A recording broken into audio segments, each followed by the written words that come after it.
नमस्कार. मराठ्यांनी प्रत्येक गावातून 2 ते 5 उमेदवार द्यावेत व प्रत्येक मतदारसंघातून लोकसभेसाठी 1000 उमेदवार द्यावेत अशा काही पोस्ट सध्या सोशल मीडियावर फिरत आहेत. मराठा आंदोलनाचा एक भाग म्हणून याकडे पाहिले जात आहे. बऱ्याच लोकांना हे योग्य वाटत असल्याने त्यांचे याला समर्थनही मिळत आहे.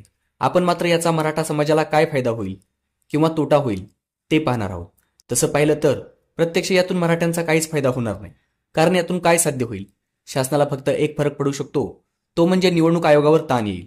आणि हे जर शासनाच्या विरोधासाठी असेल तर उलट शासनाचा फायदाच होईल. शासनाला विरोध करणारे मराठे 1000 गटात विभागले जातील. मग एखाद्याच्या विरोधी मताचे 1000 गटात विभाजन होणार असेल तर त्याच्यासाठी यापेक्षा चांगली गोष्ट काय असू शकते?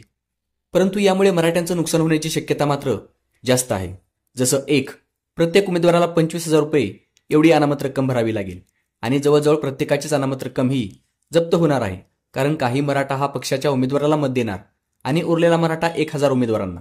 म्हणजेच प्रत्येक मतदारसंघात 1000 गुणिले 25,000 बरोबर 2.5 कोटी रुपये एवढी रक्कम निवडणूक आयोगाला मिळणार आहे. त्यामुळे नुकसान शासनाचं नाही तर आपलं आहे. 2. प्रत्येकच गावातून 2 ते 5 उमेदवार असल्याने कोणाचा निवडून येण्याचा प्रश्नच येत नाही.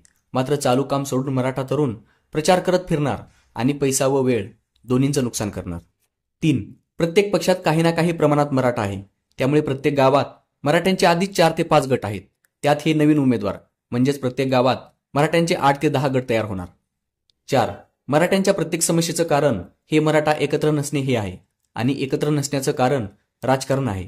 त्यामुळे राजकारण दूर ठेवणं गरजेचं असताना आपण मात्र एवढ्या मोठ्या प्रमाणात मराठा तरुणांना राजकारणात पाठवत आहोत. 5. ज्या लोकांनी आता फॉर्म भरले आहेत त्यापैकी काही जण नंतरही राजकारण करण्याची शक्यता आहे. यापैकी काही जण वेगवेगळ्या पक्षात प्रवेश करण्याचीही शक्यता आहे. मग नंतर हे लोक का आणि कसे एकत्र राहतील?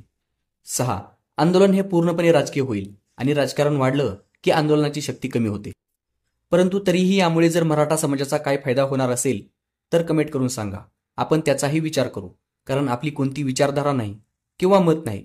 मराठ्यांच्या वेगवेगळ्या समस्यांचा विचार करून त्यावर उपाय शोधण्याचा प्रयत्न करणे हा आपला एकमेव उद्देश आहे. त्यामुळे मराठा हिताच्या प्रत्येक गोष्टीला आपलं नेहमीच समर्थन असेल. धन्यवाद.